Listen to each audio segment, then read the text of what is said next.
आज की टॉपिक है भारत का श्रमिकों के लिए समग्र सशक्तिकरण मॉडल।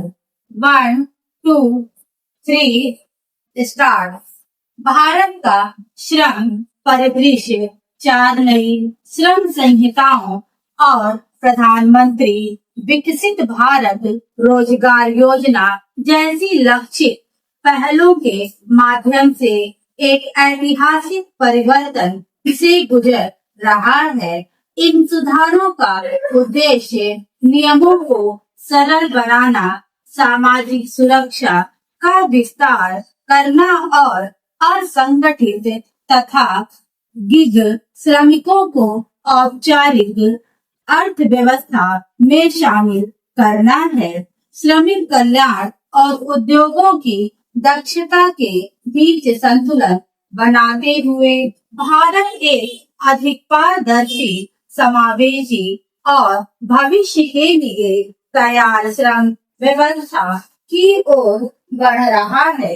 हालांकि इन सुधारों की सफलता मजबूत प्रशासनिक क्षमता, स्पष्ट नियमों और सभी हितधारकों के सक्रिय सहयोग पर निर्भर करेगी, ताकि उभरती चुनौतियों का समाधान किया जा सके और टिकाऊ व समान विकास सुनिश्चित हो सके।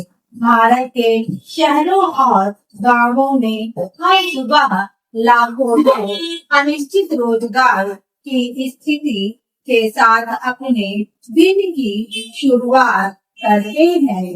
कोई सड़क किनारे अपनी दुकान सजाता है तो कोई निर्माण स्थलों पर काम की तलाश में मजदूर चौकों पर जुटता है। घरेलू सहायक अपने काम पर निकल पड़ते हैं और ऐसे ही अनगिनत लोग बिना किसी औपचारिक अनुबंध या नौकरी की सुरक्षा के अपनी आजीविका चलाते हैं। भारत का असंगठित एवं अनौपचारिक श्रम बल लगभग 45 करोड़ लोग वास्तव में यह जीवन आधार है जिस पर देश की पूरी संरचना टिकी हुई है।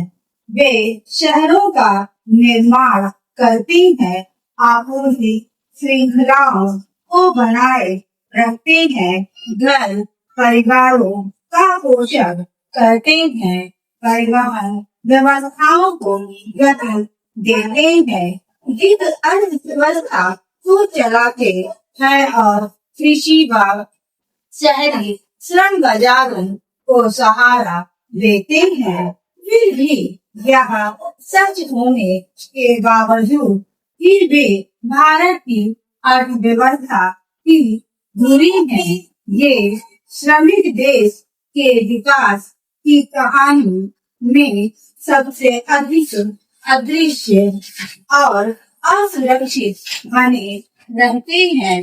उनका जीवन कम मजदूरी, अनिश्चित रोजगार, सामाजिक सुरक्षा के अभाव, दयनीय जीवन स्थितियों और कमजोर कानून संरक्षण जैसी चुनौतियों से घिरा हुआ है। भारत की आर्थिक महत्वाकांक्षाओं के विशाल आकार और उसके श्रम बल की अस्थिर एवं असुरक्षित स्थिति के बीच यह गहरा असंतुलन एक बुनियादी प्रश्न खड़ा करता है। क्या कोई राष्ट्र जो वैश्विक नेतृत्व की आकांक्षा रखता है, उन लोगों के लिए गरिमा, न्याय और सुरक्षा सुनिश्चित किए बिना यह लक्ष्य हासिल कर सकता है जो उसकी प्रगति को निरंतर आगे बढ़ाते हैं।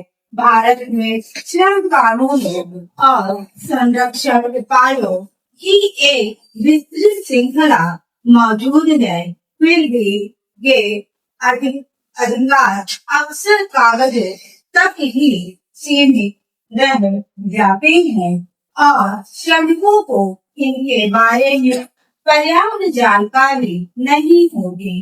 कल्याण बोर्ड तो बने हुए हैं, लेकिन उनमें पंजीकरण का स्तर बहुत कम है। डिजिटल पोर्टल भी उपलब्ध है, परंतु अनेक श्रमिकों के पास न तो डिजिटल साक्षरता है और न ही पहचान आधारित पहुंच की सुविधा। क्रियान्वयन में यही कमी भारत की श्रम प्रशासन व्यवस्था के सामने सबसे बड़ी चुनौतियों में से एक है। इन संरचनात्मक समस्याओं को दूर करने के उद्देश्य से अब समय आ गया है कि भारत केवल कल्याण आधारित दृष्टिकोण से आगे बढ़कर एक समग्र सशक्तिकरण मॉडल की ओर कदम बढ़ाए।